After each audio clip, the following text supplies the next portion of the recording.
Hello all of you my dear friends. आज हम लोग क्लास 10th के मैथमेटिक्स के 5वां चैप्टर अर्थमेटिक प्रोग्रेशन अर्थात समांतर श्रेणी का इंट्रोडक्शन देखेंगे। अर्थमेटिक प्रोग्रेशन को एपी के नाम से भी जाना जाता है। ए फॉर अर्थमेटिक अर्थात समांतर और पी फॉर प्रोग्रेशन अर्थात श्रेणी होता है। तो सबसे पहले अर्थमेटिक प्रोग्रेशन को डिफाइन करेंगे।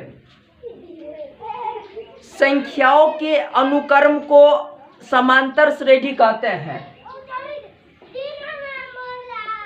संख्याओं के अनुक्रम को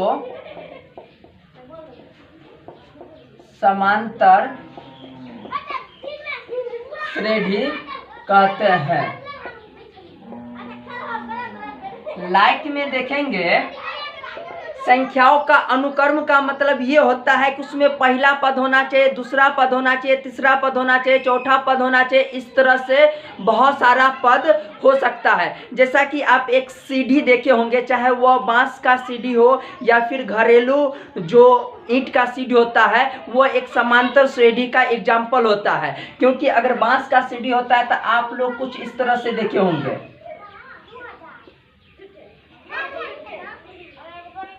और इसमें मुख्य बात यह है कि इन दोनों के बीच का डिस्टेंस इक्वल होता है अर्थात समान होता है। जितना इस दोनों के बीच का डिफरेंस होगा उतना इस दोनों के बीच का अंतर होगा, ठीक उतना ही इन दोनों के बीच का अंतर होगा और इन दोनों के बीच का भी अंतर उतना ही होगा। तो यहाँ पे एग्जाम्पल अगर संख्या में लेते हैं, इसको ले सकते हैं 3, 7, 11, 15 ... इस तरह से आगे तक ले सकते हैं। इसमें आपको ये बात ध्यान में रखना है कि 7 में से 3 को घटाएंगे 4 हो जाएगा, 11 में से 7 को घटाएंगे 4 हो जाएगा, 15 में से 11 को घटाएंगे 4 हो जाएगा। इसी तरह का पैटर्न आगे भी फ्लो करेंगे। तो ये एक समांतर श्रेणी में है। और इसमें क्वेश्चन आता है कि निम्नलिखित में से कौन समांतर श्रेणी में है। अगर 4 ऑप्शन रहेगा तो उसमें से 3 समांतर श्रेणी में नहीं रहेगा और 1 समांतर श्रेणी में रहेगा। या फिर इस क्वेश्चन को इस तरह से भी दिया जा सकता है कि निम्नलिखित में से कौन समांतर श्रेणी में नहीं है, तो उसमें से 3 समांतर श्रेणी में होगा और 1 नहीं होगा, तो उसमें टिक लगा देना है। तो दूसरा एग्जाम्पल अगर देखें तो इस तरह से हो सकता है 2 का स्क्वायर, 1 का स्क्वायर, 3 का स्क्वायर, 4 का स्क्वायर ... इस तरह से आगे तक बढ़ सकता है। तो 1 का स्क्वायर हम लोग जानते हैं 1 होता है और 2 का स्क्वायर 4 होता है, 3 का स्क्वायर 9 होता है और 4 का स्क्वायर 16 होता है। तो डायरेक्ट अगर इस तरह से दे दिया जाए तो आप ध्यान से समझिएगा कि 1 का स्क्वायर दिया गया है, 1 के बाद 2 आता है तो 2 का स्क्वायर दिया गया है, 2 के बाद 3 आता है तो 3 का स्क्वायर, 3 के बाद 4 आता है तो 4 का स्क्वायर। मतलब ये कि ये नेचुरल नंबर है और इसमें सब का स्क्वायर कर दिया गया है, तो ये भी समांतर श्रेणी में होगा। या कई बार ऐसे पूछ दिया जाता है 1, 4, 9, 16, तो इसमें आपको बनाना होगा कि 1 का स्क्वायर 1 होता है या फिर 1 का वर्गमूल 1 होता है, 4 का वर्गमूल 2 होता है, 9 का वर्गमूल 3 होता है, 16 का वर्गमूल 4 होता है। तो इस तरह ये भी समांतर श्रेणी को फ्लो करेगा। हालांकि इसमें जो बीच का डिफरेंस होगा वो इक्वल नहीं होगा। 4 में से घटाएंगे 3 हो जाएगा और 9 में से 4 को घटाएंगे 5 हो जाएगा, जो कि अलग अलग होता है। या फिर आपको इस तरह से भी देखने को मिल सकता है 1 का क्यूब, 2 का क्यूब, 3 क्यूब, 4 क्यूब ... तो ये भी मतलब घन को प्रदर्शित कर रहा है। 1 का क्यूब 1 हो जाएगा, 2 का क्यूब 8 हो जाएगा, 3 का क्यूब 27 हो जाएगा और 4 का क्यूब 64 हो जाएगा। तो ये भी एक समांतर श्रेणी में है। ये 1 नंबर का क्वेश्चन बिहार बोर्ड में बनता है। अब आता है कॉमन डिफरेंस। कॉमन डिफरेंस को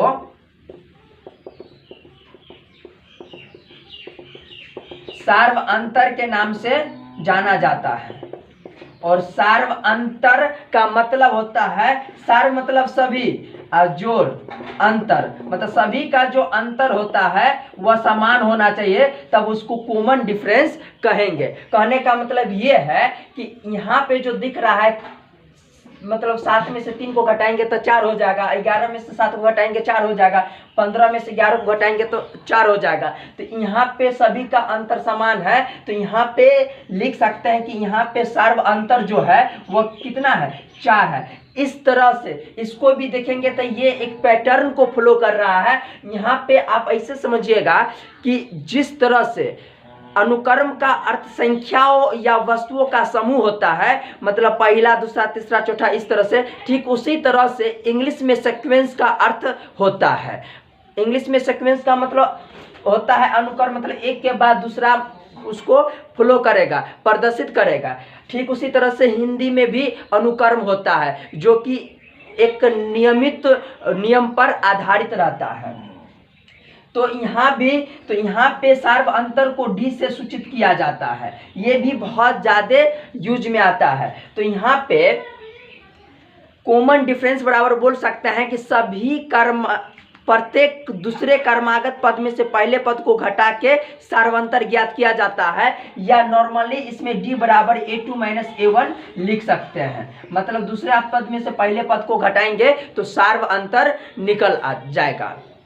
उसके बाद जो होता है उसमें अगर यहाँ पे 3, 4, 3, 7, 11, 15 डॉट डॉट करके है, तो यहाँ पे आपको ये देखना होगा, ये प्रथम पद है, इसको दूसरा पद कहते हैं, इसको तीसरा पद और इसको चौथा पद कहते हैं, और इसको कई सारा पद ले सकते हैं। तो यहाँ पे मेन जो पॉइंट है, यहाँ पे मैथमेटिकल का अध्ययन, मैथमेटिक्स का अध्ययन कर रहे हैं, इसीलिए आपको ध्यान देना होगा कि प्रथम पद, दूसरा पद, तीसरा पद और चौथा पद लिखने से काम नहीं चलेगा, इसको गणितीय रूप में व्यक्त करेंगे। तो यहाँ पे a इक्वल टू 3 हो जाएगा और a1 a2 इक्वल टू 7 हो जाएगा। मतलब यहाँ पे a को a1 भी समझ सकते हैं, और तीसरा पद को a3 लिख सकते हैं, और चौथा पद को a4 लिख सकते हैं। इस तरह से अनेकों पद यहाँ पे लिया जा सकता है। उसके बाद आता है टाइप्स ऑफ एपी।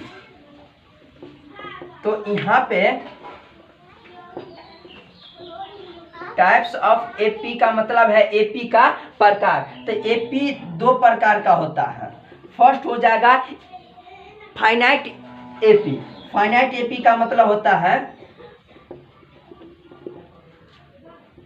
निश्चित श्रेणी या निश्चित समांतर श्रेणी बोल सकते हैं। निश्चित समांतर श्रेणी का मतलब होता है जिस श्रेणी में पदों की संख्या निश्चित होती है, नियत होती है, मतलब हमेशा डेफिनिट होगा, तो उसको फाइनाइट एपी के नाम से जाना जाता है। मतलब इसमें लिख सकते हैं जिस एपी में पदों की संख्या नियत होती है,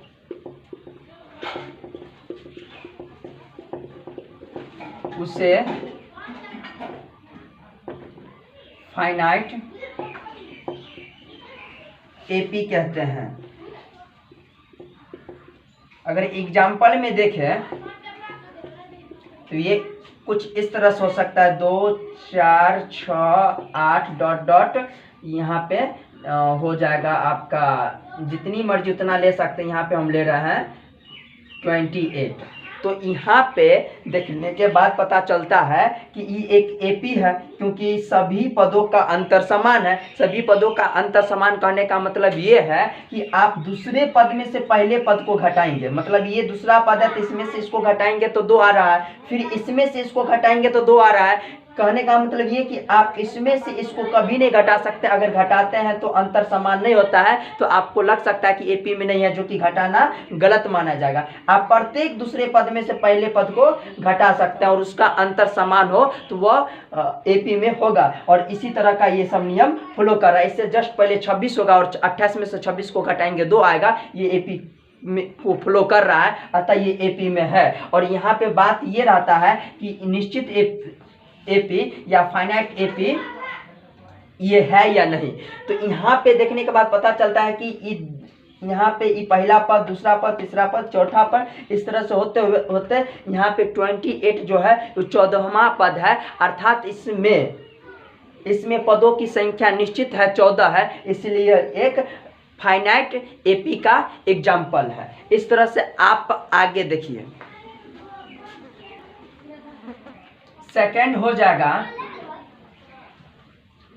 इनफाइनाइट एपी। इसको हिंदी में बोल सकते हैं अपरिमित एपी बोल सकते हैं, या समांतर श्रेणी बोल सकते हैं।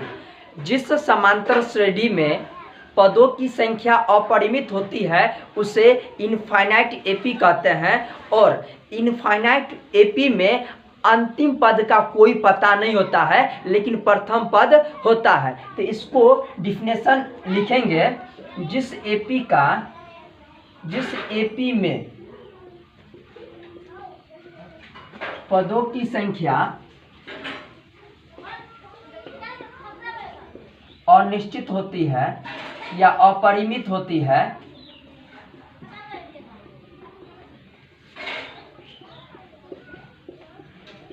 उसे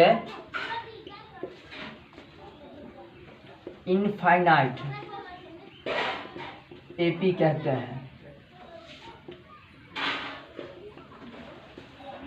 अगर लाइक में देखें तो ये इस तरह से देख सकते हैं 3 × 3, 6, 9, 12, 15, 18, ... मतलब ये कि ये जो एपी है ये कहाँ तक जा सकता है ये किसी को पता नहीं है। मतलब 3 का जो गुणज होगा तो आप मैक्सिमम जितनी बार ले सकते हैं, ये आपकी मर्जी पे डिपेंड करता है, क्योंकि यहाँ पे पदों की संख्या अपरिमित है और अनेकों है। मतलब ये कि यहाँ पे प्रथम पद तो गिवन है, a बराबर 3 दिया गया है, लेकिन अंतिम पद का कोई पता नहीं है। तो ये हो जाएगा अपरिमित अर्थात इनफाइनाइट एपी का एग्जाम्पल। और इसमें जो सबसे महत्वपूर्ण फार्मूला होता है वो ये होता है, यहाँ पे अगर मान के चलिए कि अगर ये जो पद है ये पता नहीं है तो इसको या तो an लिख सकते हैं या फिर tn लिख सकते हैं। मतलब ये nवा पद या फिर tn मतलब भी हो जाएगा, ये nवा पद मतलब इसका कोई पता नहीं है। तो इसका जो फार्मूला हो जाएगा an का वो a + n - 1 × d हो जाएगा। मतलब ये फार्मूला आपको याद रखना होगा, an बराबर a + n - 1 × d, या फिर अगर आपको tn बोल दिया जाए तो ये फार्मूला भी सेम ही हो जाएगा। ये दोनों एक ही चीज होता है। an या tn बराबर होता है a + n - 1 × d। तो यहाँ पे a का वैल्यू ये हो जाएगा, और n का वैल्यू अगर एपी में दिया गया हो तो n का वैल्यू पुट करना होगा, अगर नहीं दिया गया हो तो n का वैल्यू फाइंड कर सकते हैं, तब वहाँ पे अंतिम पद दिया गया होगा। और d का वैल्यू आप इस तरह से निकाल सकते हैं, 6 में से 3 को घटाएंगे 3 हो जाएगा, और यहाँ पे 3 का पहाड़ा है तो स्वाभाविक रूप से कॉमन डिफरेंस 3 हो जाएगा। एक जो महत्वपूर्ण फार्मूला होता है, कंडीशन यहाँ पे ये रहता है कि अगर पहला पद दिया गया हो, पहला पद और अंतिम पद गिवन है, यहाँ पे अंतिम पद गिवन है, पहला पद को हमेशा a से सूचित करते हैं और अंतिम पद को इंग्लिश में n से सूचित करेंगे, क्योंकि अंतिम पद को इंग्लिश में लास्ट टर्म कह सकते हैं। तो अब जो योग निकालना होगा, तो योग का मतलब होता है यहाँ पे Sn, मतलब n पदों का योग कितना होगा, तो यहाँ पे हो जाएगा n/2 × में a + l। मतलब ये फार्मूला भी आपको याद रखना होगा।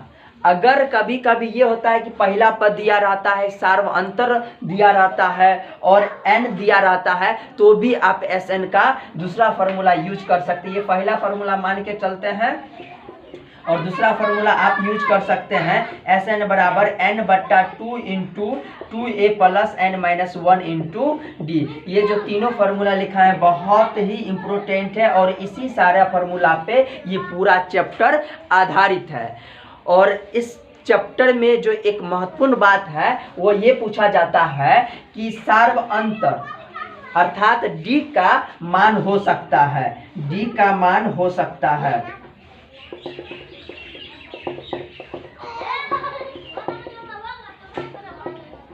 तो ऑप्शन में रहेगा आपको धनात्मक, दूसरा ऑप्शन रहेगा ऋणात्मक, और तीसरा ऑप्शन रहेगा 0, और चौथा ऑप्शन रहेगा सभी।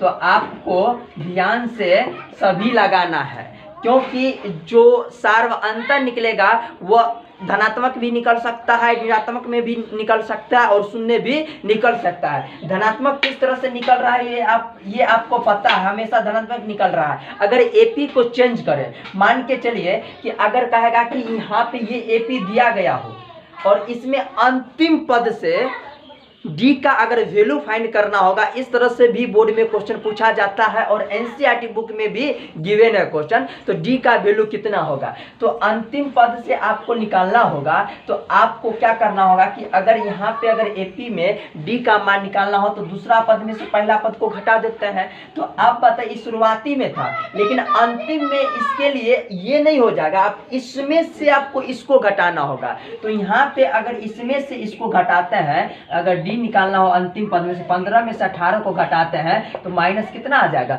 -3 हो जाएगा, जो कि एक ऋणात्मक में होता है।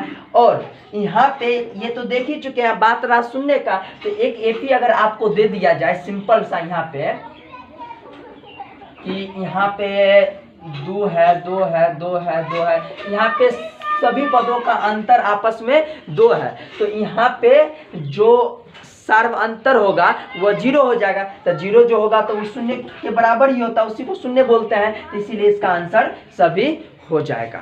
आपको अगर वीडियो पसंद आए तो आप लाइक करें, दोस्तों के साथ शेयर करें और कहीं किस तरह से लगा अपना विचार व्यक्त जरूर कीजिए। और अगर आप फर्स्ट टाइम चैनल पे विजिट कर रहे हैं तो चैनल को सब्सक्राइब करके बेल आइकन दबा दीजिए, ताकि मेरा सभी वीडियो का अपडेट आप तक सबसे पहले पहुंच जाए। Thanks for the watching.